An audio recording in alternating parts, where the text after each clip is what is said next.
નમસ્તે, good evening. આજના આપણા ગેસ્ટ લેક્ચરર છે, મહેમાન વક્તા શ્રી અવિનાશભાઈ પટેલ અત્રે પધારી ચૂક્યા છે. અવિનાશભાઈનો પરિચય આપું તો તેઓ જ્ઞાનમંજરી સ્કૂલ અને જ્ઞાનમંજરી ગ્રુપ ઓફ ઇન્સ્ટિટ્યૂટ્સના મુખ્ય સંચાલક છે. મારે જો દેશના રેફરન્સમાં કેવું હોય તો હું એમ કહી શકું કે માનનીય શ્રી મનસુખભાઈ નાકરાણી સાહેબ એ જ્ઞાનમંજરી ગ્રુપ માટે નરેન્દ્રભાઈ મોદી હોય તો અવિનાશભાઈ જે છે તે જ્ઞાનમંજરી ગ્રુપના અમિતભાઈ શાહ છે, ઇન્વાઇટ કર્યા છે. He himself became diabetic and hypertensive, and he followed the method of obesity and obesity. He lost 22 kilograms of weight in 6 months' time, and without single medication, not a single day tablet taken, he reversed his diabetes, he reversed his hypertension, he reversed his dyslipidemia. એટલે એમની જે obesity અને ઓબેસિટીની journey છે, how he achieve that, એના વિશે ખાસ એમને આમંત્રિત કર્યા મેં આજના આપણા શિબિરાર્થીઓને જ્ઞાન મળે, ક્વેશ્ચન આન્સર થઈ શકે એટલા માટે. તો અવિનાશભાઈ. Good evening all. જય સ્વામિનારાયણ. અને ડોક્ટર સાહેબે વિષય આપ્યો હતો how I reverse my metabolism disease complex. અત્યારે ખાસ જે અમારી લાસ્ટ 6 મંથની જર્ની છે એમાં મેં શું શું કર્યું છે એની માહિતી હું તમને આપવા જઈ રહ્યો છું. ઘણા બધા અભ્યાસને અંતે મેં મારો diet plan, exercise, stress management આના ઉપર ઘણું બધું વર્કઆઉટ કર્યું છે અને એમાંથી જે મેં એપ્લાય કર્યું છે એ હું તમને વન બાય વન જણાવવા જઈ રહ્યો છું. લગભગ જૂન મહિનામાં, લાસ્ટ જૂન મહિનામાં મેં આખો બોડી ટેસ્ટ કરાવ્યો, બ્લડ શુગર એના માટેનો. અને એ વખતે મારા ધ્યાને આવ્યું, આમ તો લાસ્ટ ઓક્ટોબર 2022માં મારું એપેન્ડિક્સનું ઓપરેશન થયું ત્યારે અમારા સ્ટુડન્ટ અને મિત્ર ડૉક્ટર હડિયલ સાહેબે કીધું કે તમને ડાયાબિટીસની ઇફેક્ટ છે, તમે પછી આ બધું રેગ્યુલર થઈ જાય પછી આપણે દવા ચાલુ કરશું. એટલે મારા ધ્યાને હતું અને ત્યાર પછી મેં બોડી ચેકઅપ કરાવ્યું તો એની અંદર મારું ફાસ્ટિંગ શુગર છે એ 185 અને બીપીબીએસ છે એ 235 આઈ થિંક આવેલો જૂન મહિનામાં. અને ત્યારે મારી પાસે બે ઓપ્શન હતા, એક તો મેડિસિન સ્ટાર્ટ કરવી અને બીજો ઓપ્શન હતો આની સામે ફાઇટ કરવી. એટલે 10-15 દિવસ મેં વિચાર્યું. મેં બીજો ઓપિનિયન સાચોપરા સાહેબનો પણ લીધો. સાથે સાથે પેલો ડૉક્ટર ભરત છે એ અમારો સ્ટુડન્ટ, એટલે મને દર 2 દિવસે ફોન કરે કે સાહેબ દવા ચાલુ કરી. મેં કીધું હું કરીશ ત્યારે કહીશ.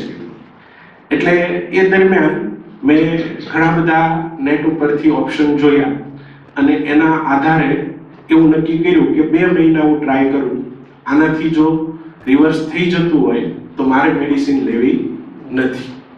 અને આમાંય તે મારું એપેન્ડિક્સનું ઓપરેશન થયું એ પહેલાં મને યાદ નથી કે મેં ક્યારે, એટલે આવી આખી મેડિકલ હિસ્ટ્રી હતી. એટલે ટેબ્લેટની બીક લાગવાને કારણે આ ટ્રેક છે એ મેં અખત્યાર કરેલો. એમાં થોડું વધારે આજે મેં ડાયટને એ બધું પ્લાન કર્યું એમાં પ્રભાવ છે એ ડૉક્ટર પ્રમોદ ત્રિપાઠી કરીને પુણેની અંદર એફએફડી કરીને ચલાવે છે, ફ્રી ફ્રોમ ડાયાબિટીસ. એનું જોયેલું છે, 100% એને ફોલો નથી કર્યું. અને બીજા ઘણા બધા નેટ ઉપરથી ઓપ્શનો ફાઇન્ડ આઉટ કરી અને મેં મારો ડાયટ પ્લાન છે એ એના આધારે બનાવેલો. સૌથી પહેલાં શુગર ઉપર આપણે કંટ્રોલ મેળવવાની કોશિશ કરીએ એટલે બાકીના બધા ડિસીઝ છે એ ઓટોમેટિક કંટ્રોલમાં આવે. અને શુગર ઉપર કંટ્રોલ મેળવવો હોય તો સ્વાભાવિક છે કે જેને વધારે ફેટ છે એમણે તો પહેલું કામ એ જ કરવું પડે કે એમાં કેમ કરી અને આપણે ઓછું કરી શકીએ એટલે ઓટોમેટિક આ બધી વસ્તુઓ કંટ્રોલમાં આવે.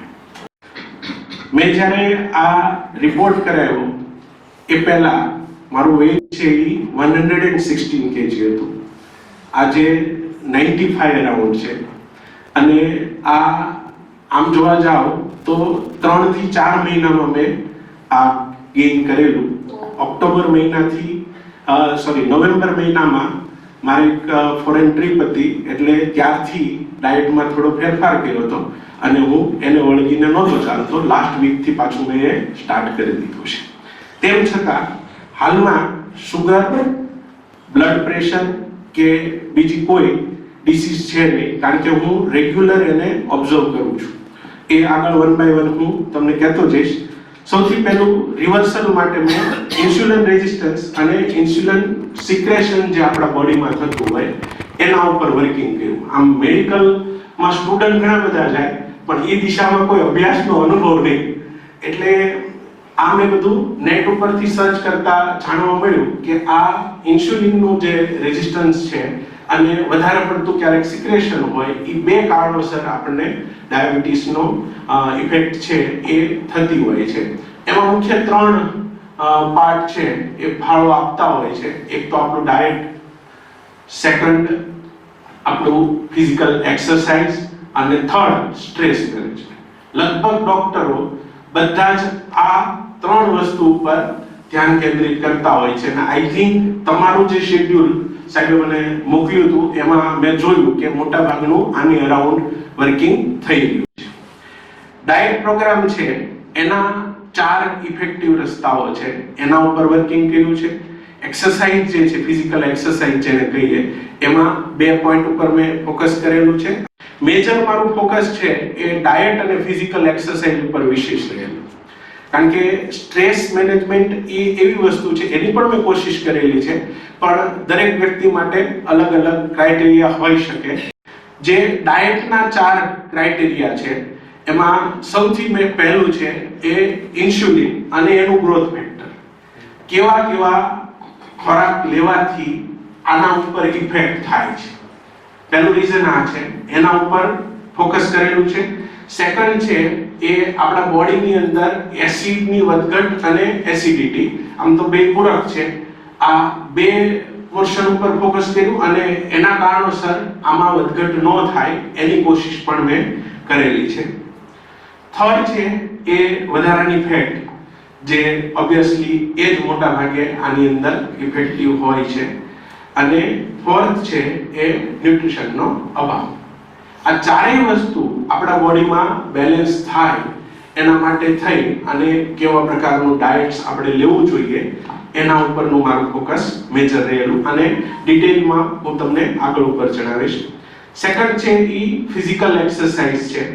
એમાં આપણે લિમ્બ જેને આપણે લસિકા કહીએ, જેનાથી આપણે બોડીની અંદર સોજા આવે અને એ બધી વસ્તુ થાય, એનો કંટ્રોલ જે છે એ આપણે ફિઝિકલ એક્સરસાઇઝ દ્વારા કરી શકીએ છીએ. આ ઘણું બધું સ્ટડી કર્યું અને એના આધારે ફિઝિકલ એક્સરસાઇઝ જે મારે કરવાની હતી એનો મેં પ્લાનિંગ કરેલું છે. અને સેકન્ડ થિંગ જે આપણી મસલ્સ એનર્જી છે, એ બેની ઇફેક્ટ જે છે એ એક્સરસાઇઝને કારણે આપણે સુધારો કરી શકીએ છીએ અને એના કારણોસર આપણે ડાયાબિટીક છે એને રિવર્સ કરી શકતા હોઈએ છીએ. લાસ્ટ પોઈન્ટ છે એ સ્ટ્રેસ. સ્ટ્રેસના કારણે સર જે સ્ટ્રેસને રિલેટેડ હોર્મોન્સનું સિક્રેશન થતું હોય અને એની ઇફેક્ટ આખી આપણી મેટાબોલિઝમ સિસ્ટમ ઉપર આવતી હોય છે, એના ઉપર પણ કોન્સન્ટ્રેટ કરેલું. એટલે આ 7 પિલર છે, 7 પેરામીટર છે, એના ઉપર વર્કિંગ કરી અને આખું ડાયટ સિસ્ટમ, ફિઝિકલ એક્સરસાઇઝની પદ્ધતિ અને સાથે સાથે સ્ટ્રેસ મેનેજમેન્ટ, આ વસ્તુ ઉપર કામ કરેલું અને એના આધારે આ પરિણામ તરફ હું જઈ શક્યો. એમાં મેં 4 પાર્ટ પાડેલા, કારણ કે ડાયટ પ્રોગ્રામ છે એ ઇન્સ્ટન્ટ તમે ચાલુ કરો તો કદાચ આપણે એ બેર પણ ન કરી શકીએ અને ટૂંક સમયમાં એને આપણે ફોલો કરવાનું બંધ કરી દઈએ. એટલે ધીમે ધીમે પદ્ધતિની અંદર હું ઇન્વોલ્વ થયેલો, એકદમ એના ઉપર નહોતો ગયો. પહેલા 10-15 દિવસની અંદર મેં આખા વર્ષનું શેડ્યુલ છે એ પ્લાન કરેલું કે ભાઈ મારે પહેલા 2-3 મહિના શું વર્ક કરવું, પછી એમાં શું એડિશન કરવું, ત્યાર પછી શું કરવું. એટલે એના આધાર ઉપર મેં આ 4 ફેઝ છે એને પ્લાન કરેલા. પહેલું જે છે એમાં આખું જે આપણું ફાઉન્ડેશન છે એને તૈયાર કરવાનું કામ કર્યું. એ દરમિયાન મેં થોડુંક આમાં ફાસ્ટ ચાલ્યો. પહેલા એવું વિચાર્યું હતું કે 3 મહિના હું આ વર્ક કરીશ, પણ મને પહેલા મહિનાની અંદર જ એની ઇફેક્ટ આવી. એટલે વેરી નેક્સ્ટ મંથ હું સેકન્ડ ફેઝ ઉપર આવી ગયો હતો. એ ફર્સ્ટ ફેઝની અંદર શું કરવાનું હોય, તો ફર્સ્ટ ફેઝની અંદર તમારે જે તમારું ડાયટ છે એમાં જે વધારાનું ફૂડ તમે લેતા હો, ધારો કે ફાસ્ટ ફૂડ હોય કે આપણા બોડીને નો અનુકૂળ હોય એવું ફૂડ, એ બંધ કરી અને ડાયટ રિલેટેડ જે ફૂડ છે એ આપણે 3 ટાઈમ લેતા હોય તો 3 ટાઈમ, 2 ટાઈમ લેતા હોય તો 2 ટાઈમ, એ પ્રકારે ફૂડને પહેલા મેં સ્ટાર્ટ કરેલું. 15-20 દિવસની અંદર જ મને આઈડિયા આવી ગયેલો કે ભાઈ આ ડાયટ પ્રોગ્રામ ફૂલ ફ્લેજમાં લેવાથી આપણને કોઈ પ્રોબ્લેમ થાય એવું નથી.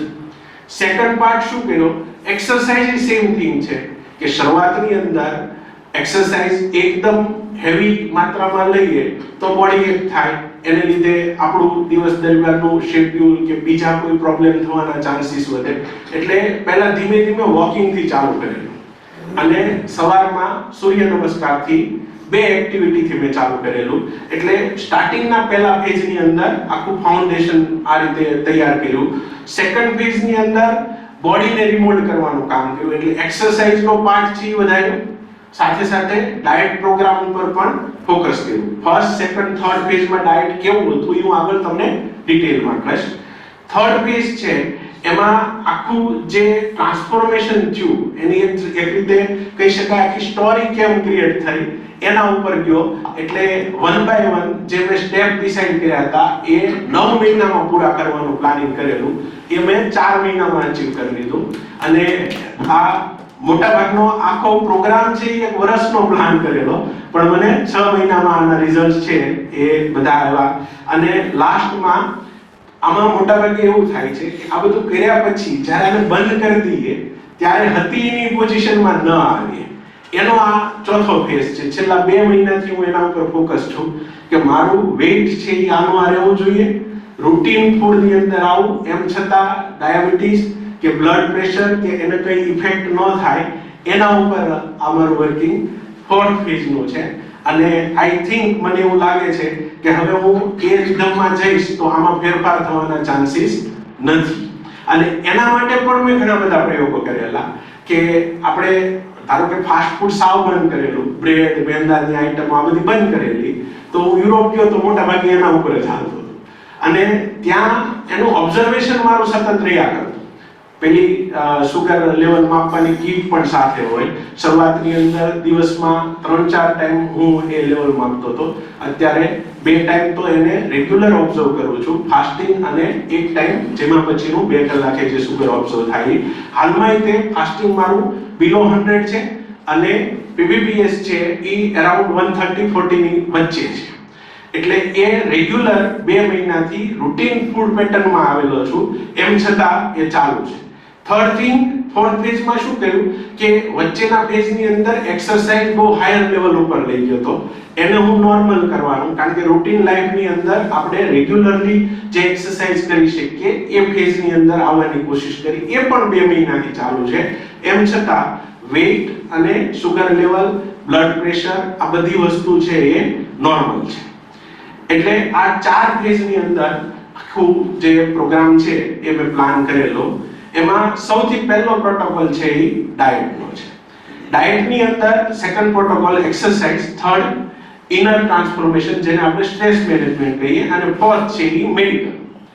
જે મેં નેટ ઉપરથી જોયું હતું અથવા તો મેં તમે નામ દીધું એ ડોક્ટર પ્રમોદ ત્રિપાઠીને મેં સાંભળ્યા. એમની આખી મેથોડોલોજી એવી હતી કે સ્ટાર્ટિંગની અંદર તમે મેડિસિન સ્ટાર્ટ કરજો, એના આધારે કંટ્રોલ કરો, સાથે સાથે એના પ્રોગ્રામને ફોલો કરો અને ત્યાર પછી તમે ડાયાબિટીક રિવર્સલ થઈ શકશો.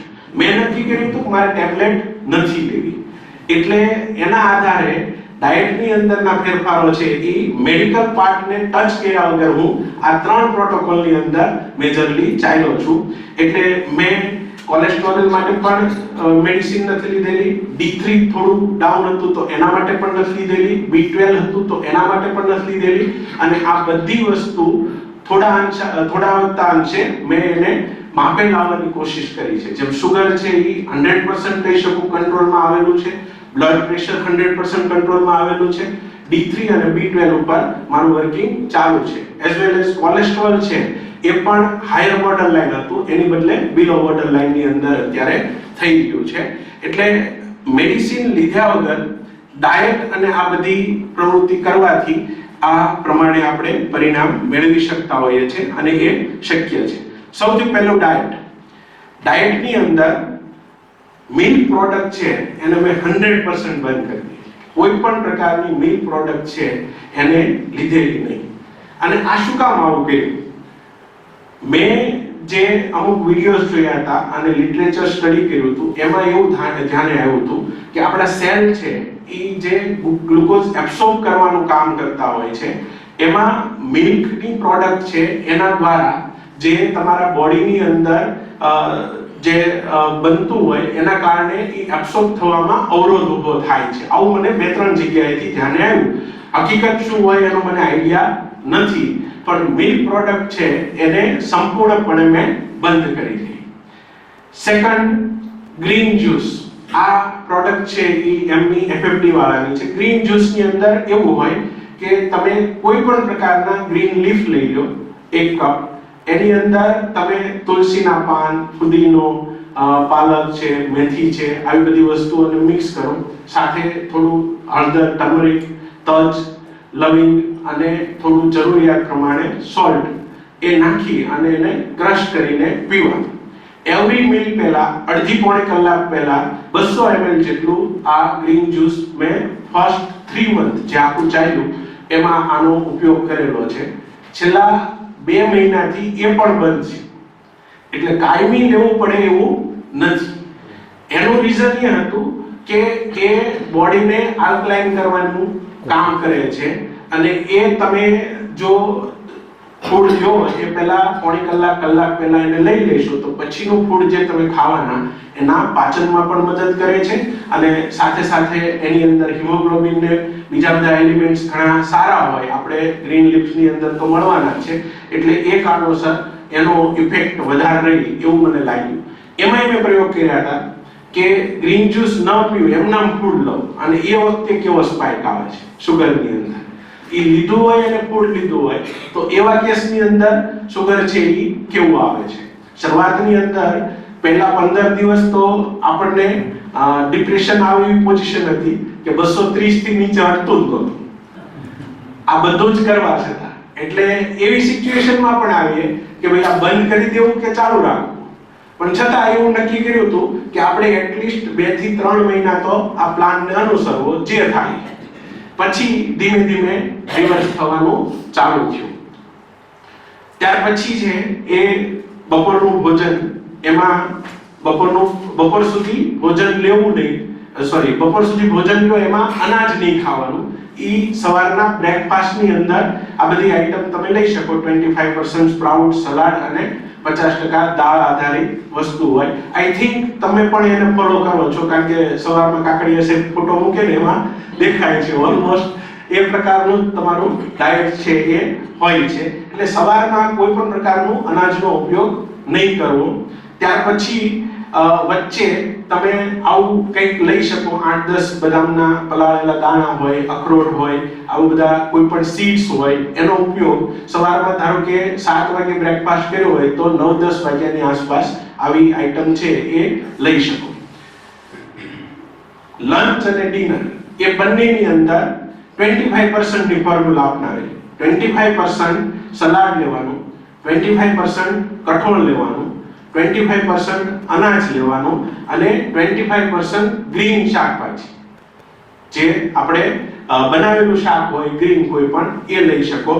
એ રીતે હવે તમે ધારો કે 1 રોટલી લ્યો છો તો એની સાથે 1 બાઉલ શાક લેવાનું, 1 બાઉલ સલાડ, 1 બાઉલ દાળ. તમારે 2 રોટલી ખાવી હોય બધું ડબલ કરવાનું. એટલે ઈ પ્રોપોર્શનેટ સિમ્પલ ફોર્મ્યુલા છે બપોરે અને સાંજે. એટલે આ પ્રમાણેનું લંચ અને ડિનરનો પ્રોગ્રામ આ રીતે આ 5 ફેઝની અંદર ડાયટ પ્રોગ્રામ મેં અનુસરેલો. હવે આમાં મેં ઘણા બધા પ્રયોગ કરેલા છે એની પણ વાત કરું કે શરૂઆતમાં હું 3 ટાઈમ ભોજન સ્ટાર્ટ કરેલું. ત્યાર પછી 15 દિવસ પછી જે મેં તમને વાત કરી 15 દિવસ સુધી મને આની અંદર કોઈ ફેરફાર જણાયો નહીં એટલે થોડા અલગ અલગ પ્રકારના પ્રયોગ કરવાનું ચાલુ કર્યું. ઇન્ટરમિટન્ટ ફાસ્ટિંગ ચાલુ કર્યું. એટલે સવારનો બ્રેકફાસ્ટ છે એ મેં સ્કીપ કરી દીધો અને બપોરનું લંચ અને ડિનર એ બે ઉપર ફોકસ કર્યું. લંચ અને ડિનરમાં સેમ જે અત્યારે મેં બતાવી એ જ પ્રમાણેનું ડાયટ છે એ પ્રોગ્રામ ચાલુ કર્યો. એ સ્ટાર્ટ કર્યું ત્યારથી આજ સુધી ઇન્ટરમિટન્ટ ફાસ્ટિંગ ચાલુ છે. બ્રેકફાસ્ટ છે એ સદંતર બંધ છે. જે વસ્તુ મેં કરેલી છે આમાં જે નક્કી કર્યું એમાંય ફેરફારો કર્યા છે એ બધું જ એઝ ઇટ ઇઝ તમને હું કહી રહ્યો છું. આઈ થિંક ગ્રીન જ્યુસ થી આ બધા ફાયદાઓ થતા હોય છે. એસિડ ને એસિડિટી છે એમાં ઘટાડો આવે, વધારાની ફેટ છે એ પણ ઘટે, એનર્જી વધે, પાચનની પ્રક્રિયા છે એ સુધરતી હોય અને હિમોગ્લોબિન અને હાડકાની મજબૂતાઈમાં સુધારો થતો હોય. આ રીતે મેં લગભગ મારી પાસે સાહેબ નહીં તો 500 to 600 પેજીસ નું લિટરેચર મેં અલગ અલગ ભેગું કરેલું અને એના સ્ટડીના આધારે આખો પ્રોગ્રામ છે એ બનાવેલો. કોઈ એક સિસ્ટમ ઉપર નથી ચાલેલો. કદાચ કોઈ જગ્યાએ આમાં ખોટું પણ હોઈ શકે કે મેં ક્યાંય વેરીફાઈ કરવાની પણ કોશિશ કરેલી નથી.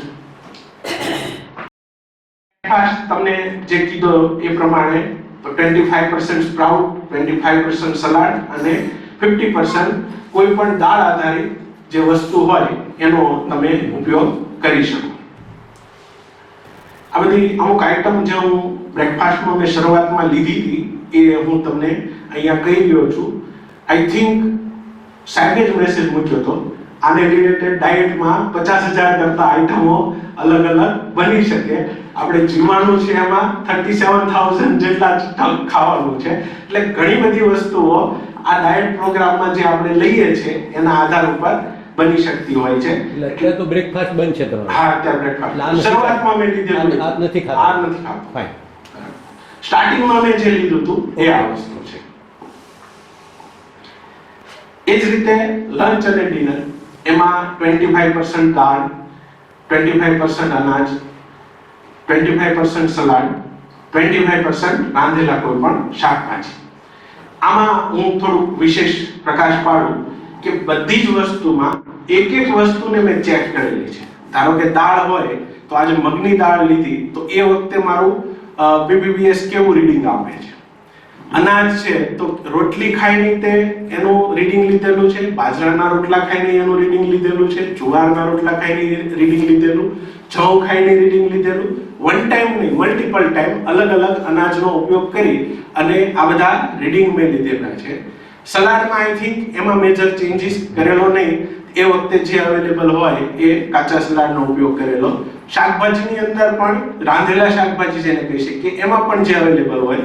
આ બે વસ્તુમાં મેં જોયું કે જ્યારે ઘઉંને રિલેટેડ આઈટમ હું ખાઉં ત્યારે મારામાં સ્પાઇક વધારે આવતો હતો. બની શકે કે કોઈકને ન પણ આવે પણ મને એમાં વધારે આવતો હતો. રમેશભાઈ, કોઈને ન આવે એવું બને નહીં. ઓકે, હવે એ મને ખ્યાલ નથી, એ તમારો મેડિકલ છે. ગેરંટી આવે. રાઈસ લેટર હા, આવે છે વાત અનાજમાં આવશે. પછી ક્વેશ્ચન આન્સર બી કરશું. અનાજની અંદર પછી બાજરાના રોટલા ઉપર ફોકસ કર્યું તો એમાં ઓછો સ્પાઇક આવતો હતો. જવની રોટલીમાં પણ ઓછો આવતો હતો. ચોખામાં ઘઉં કરતા ઓછો પણ આ બંને કરતા વધારે આવતો. બરાબર? એટલે જુવાર અને બાજરો બે મિક્સ કરી અત્યારે ડાયટની અંદર હું જુવાર બાજરાનો મેક્સિમમ ઉપયોગ કરું છું અને રોટલીમાં જવનો ઉપયોગ કરું છું. આ બે ઉપર અત્યારે મેજર અનાજનો ઉપયોગ થાય છે. એટલે ઘઉં નથી અત્યારે? ઘઉં નથી. દાળ જે છે એની અંદર તમામ પ્રકારના દાળ, અડદની દાળ, મગની દાળ, મસૂરની દાળ આ બધાનો ઉપયોગ કરેલો અને એમાં મેજર કોઈ ચેન્જ બહુ આવતો નહોતો. શુગર લેવલમાં પણ લગભગ ચેન્જ કઈ મળ્યો નથી. અનાજના અંદર સ્પાઇક વધઘટ થતા હતા.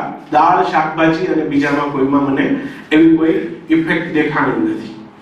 અત્યારે દાળ કેવી લો છે અત્યારે? અત્યારે દાળ બધી અલગ બધા પ્રકારની. ત્યાર પછી ફાસ્ટિંગ. આના ઉપર મેં ઘણું વર્કઆઉટ કરેલું છે. ઇન્ટરમિટન્ટ ફાસ્ટિંગ તો ચાલુ હતું. એક મહિના પછી પહેલા 15 દિવસ બ્રેકફાસ્ટ સાથે ચાલતો હતો.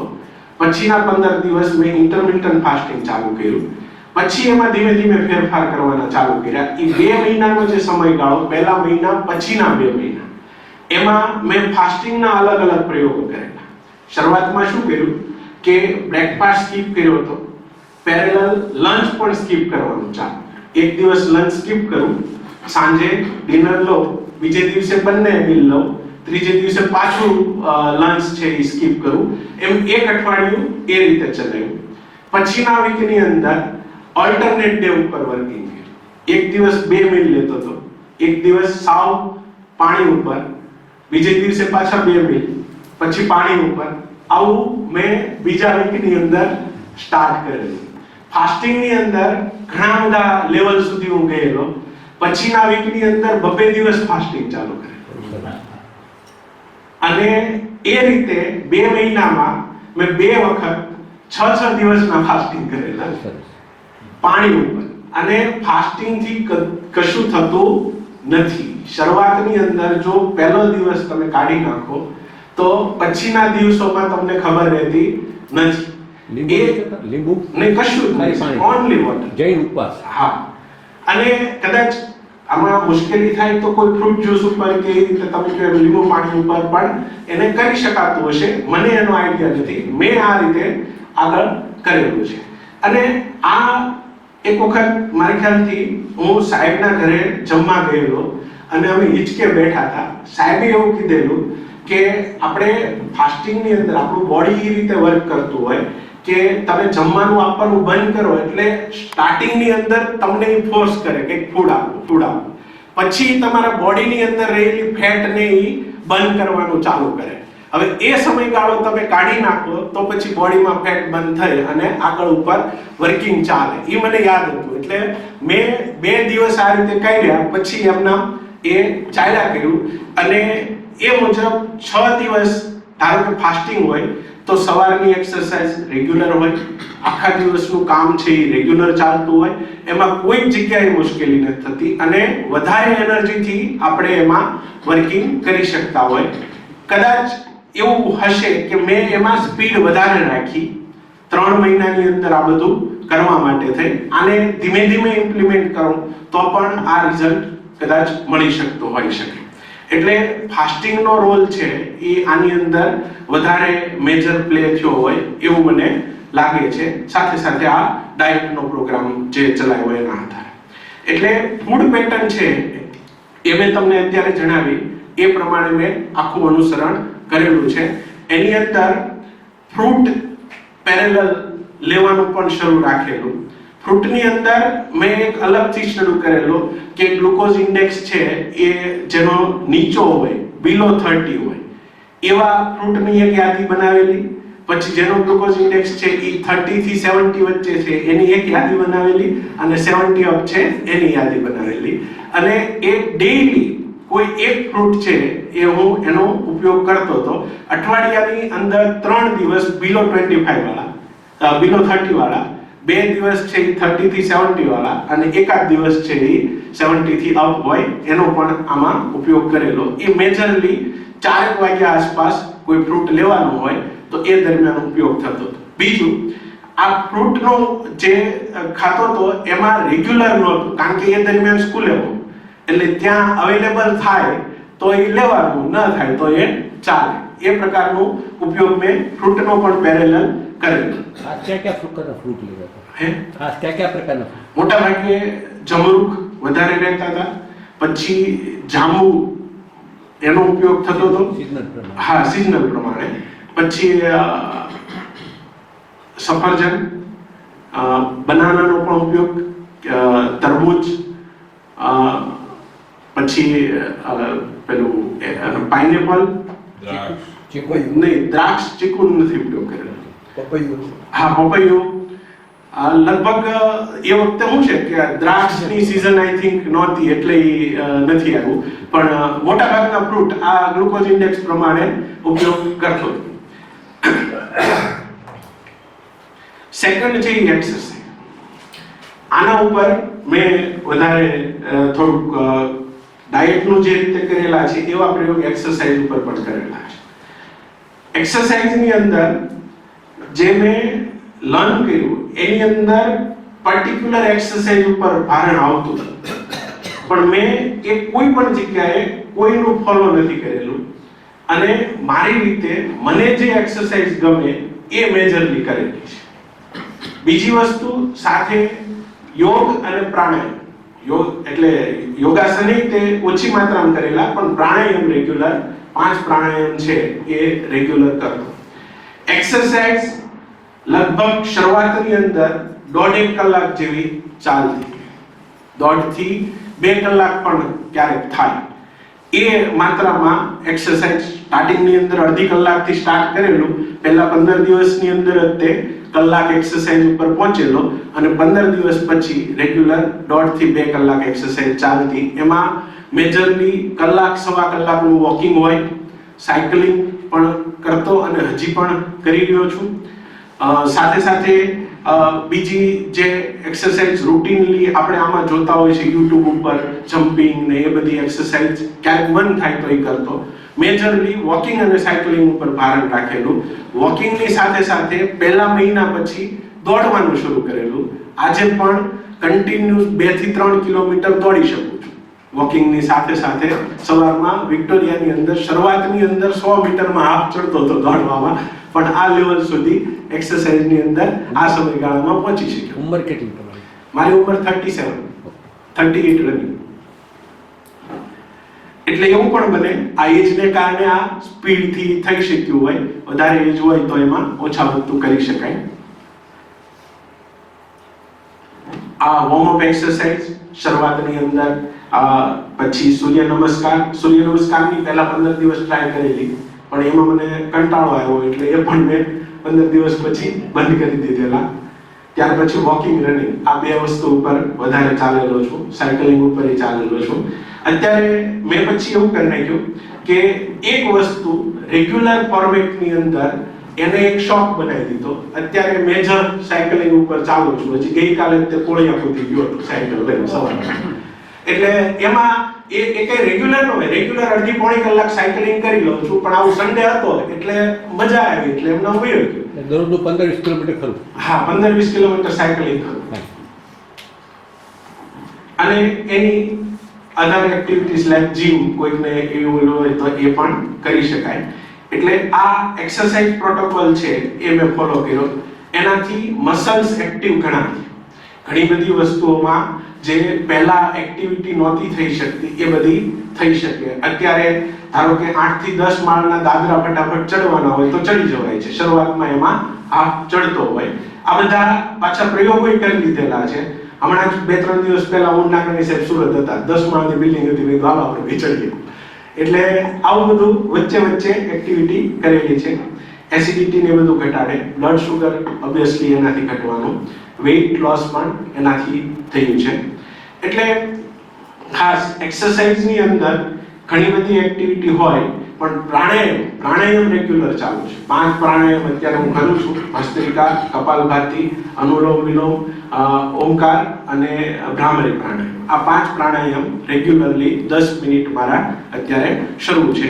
અને સાથે સાથે હમણાંથી મેં છેલ્લા 2 મહિનાથી પોણી કલાકથી કલાક જેવો સમયગાળો એક્સરસાઇઝનો કરી નાખેલો છે. આવું ક્યારે હોય ત્યારે 2 કલાક તમને વાત કરી એમ ગઈકાલે સાયકલિંગ વધારે વયા ગયા હોય તો એવી એક્સરસાઇઝ અત્યારે ચાલુ છે. થર્ડ પ્રોટોકોલ છે એ આ ઇનર ટ્રાન્સફોર્મેશન, જેને આપણે મેનેજમેન્ટ કહીએ છીએ. એમાંય તે ઘણી બધી વસ્તુઓ ઇફેક્ટ કરતી હોય છે. મોટા ભાગે શુગર ને બ્લડ પ્રેશર આવે એટલે ડોક્ટર તો પહેલું જ કહે છે કે તમારે સ્ટ્રેસ ઉપર વધારે કંટ્રોલ થાય એ જરૂરી છે. એટલે સ્ટ્રેસ મેનેજમેન્ટની અંદર શું કર્યું હોય કે ઇનર થિંકિંગ એવું કર્યું હોય કે ભાઈ આ બધી એક્ટિવિટી આટલી બધી ચાલે છે કારણ કે અમારે હેક્ટિક શેડ્યુલ અત્યારે ચાલતું હોય. લાસ્ટ યર મેં 11 સેન્ટર ચાલુ કર્યા ઓલ ઓવર ગુજરાતમાં. નેક્સ્ટ યર બીજા 25 એડ થાય છે.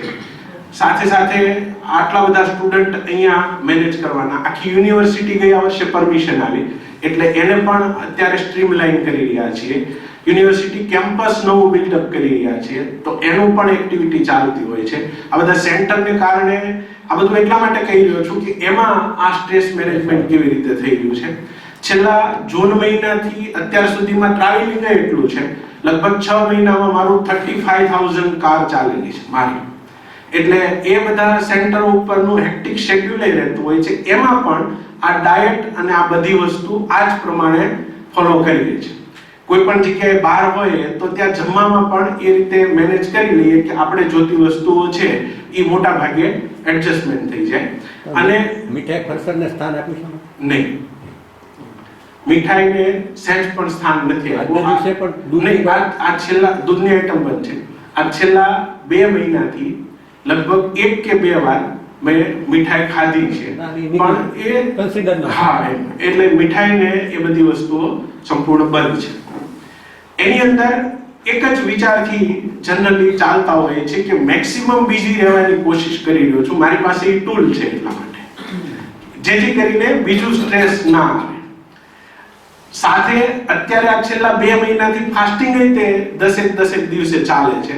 જ્યારે વધારે હેક્ટિક શેડ્યુલ હોય ત્યારે હું ફાસ્ટિંગ કરી દઉં. આજ મારા 16 મીટિંગ હતી અને સાંજે આ પ્રોગ્રામ હતો, તો આજ ફાસ્ટિંગ છે. એટલે આ દરમિયાન શું થાય કે તમે બિઝી હો ને એટલે કઈ યાદ ન આવે, ફૂડ ને એ બધી વસ્તુ. એટલે એ રીતે એને મેનેજ કરેલું છે. હાલમાં તે મહિનામાં 3 ઉપવાસ હું કરી લઉં છું, પણ પહેલા જે વધારે હતા એ બધા બંધ છે. એટલે આ સ્ટ્રેસ મેનેજમેન્ટ પ્રોટોકોલ પર પણ આ રીતે ભારણ આપેલું છે. ઘણું બધું આધ્યાત્મિકતા તરફ પણ આપણે વિચાર કરતા હોઈએ કે ભાઈ આપણે જે બધી અત્યારે એક્ટિવિટી કરીએ છીએ એનું ફળ ભગવાન આપવાના છે. એમાં કોઈ પણ જગ્યાએ આપણે સ્ટ્રેસ લેશું તો એના કારણોસર એમાં કશો ફેરફાર થવાનો નથી. આપણા હાથની વસ્તુ તો માત્ર કામ કરવાનું ને મહેનત કરવાની છે. તો આવા બધા વિચારોને પણ સ્થાન આપી અને આપણે આ બધી એક્ટિવિટીમાં સ્ટ્રેસ મેનેજમેન્ટ કરતા હોઈએ છીએ. એની અંદર વિશેષ તો હું આમાં પ્રકાશ નથી પાડતો, કારણ કે એ તમને આગળ ઉપર સાયકેટ્રિક ડોક્ટર દ્વારા મળશે. 4th પ્રોટોકોલ છે એ મેડિકલનો છે, એ મેં એક્સપ્લોર કરેલો નથી. સાથે જરૂરી મેડિસિન પણ લેવાની આવે એને મેં એક્સપ્લોર નથી કરેલો.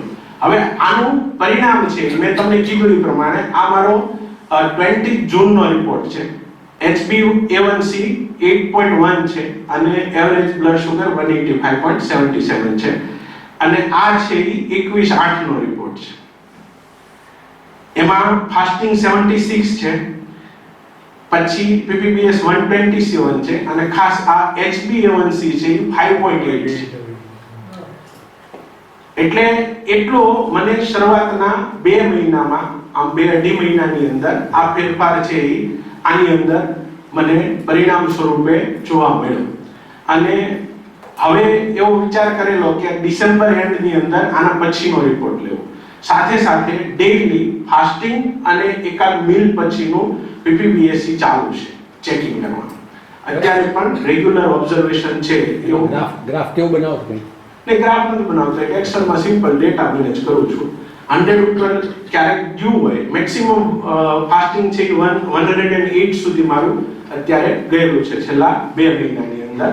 અને એ જ રીતે PPBS છે એ 154 સુધી ગયેલું છે, એનાથી ઉપર ગયેલું નથી. એટલે આટલું જ મેનેજમેન્ટ મેં કરેલું છે અને એના આધાર ઉપર મને આ પ્રકારનું રિઝલ્ટ છે એ હાલમાં જોવા મળેલું છે. 31 ડિસેમ્બર પછી હું આ પ્રોટોકોલને મેનેજ કરી હજી મેં પ્લાન કરેલો છે કે મારે આના કરતા 10 કિલો વેઇટ લોસ કરવું. એ અલગ પ્રોસેસ છે અને એ હું નેક્સ્ટ 4 મંથની અંદર એના પ્લાનિંગમાં જવાનો છું. પહેલો મારો જે ટાર્ગેટ હતો શુગર કંટ્રોલ કરવાનું. બ્લડ પ્રેશર પણ અત્યારે નોર્મલી 80 આસપાસ હોય છે અને 115 આસપાસ અપર લેવલ હોય છે, એટલે એ પણ નોર્મલ છે. એ ડેઈલી 1 ટાઈમ હું ચેક કરી રહ્યો છું. એટલે પહેલા બ્લડ પ્રેશર કેટલો હતો? મેક્સિમમ 140 સુધી જતું હતું, એનાથી ઉપર નથી એવરેજ. હા, અને 100-110 લોઅર લેવલ.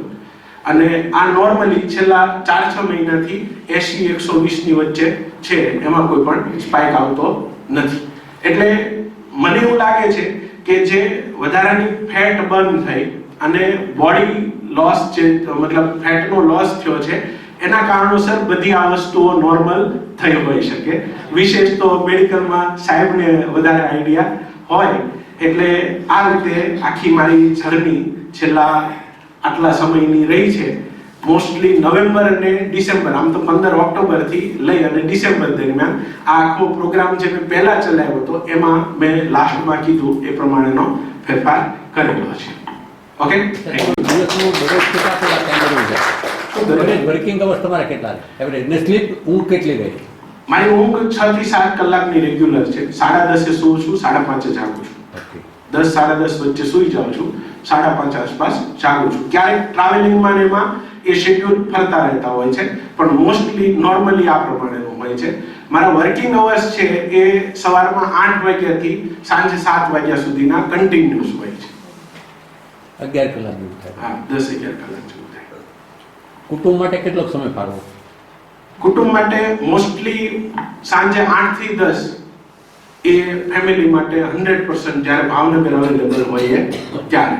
એની અંદર છોકરાઓ નાના છે એટલે કલાક 1.5 કલાક એની સાથે રમત ગમત ચાલે, અને અમે બંને હસબન્ડ વાઈફ 15-20 મિનિટ રાત્રે નોર્મલ વોકિંગમાં નીકળતા હોઈએ છીએ. આ અમારો રેગ્યુલર ક્રમ છે.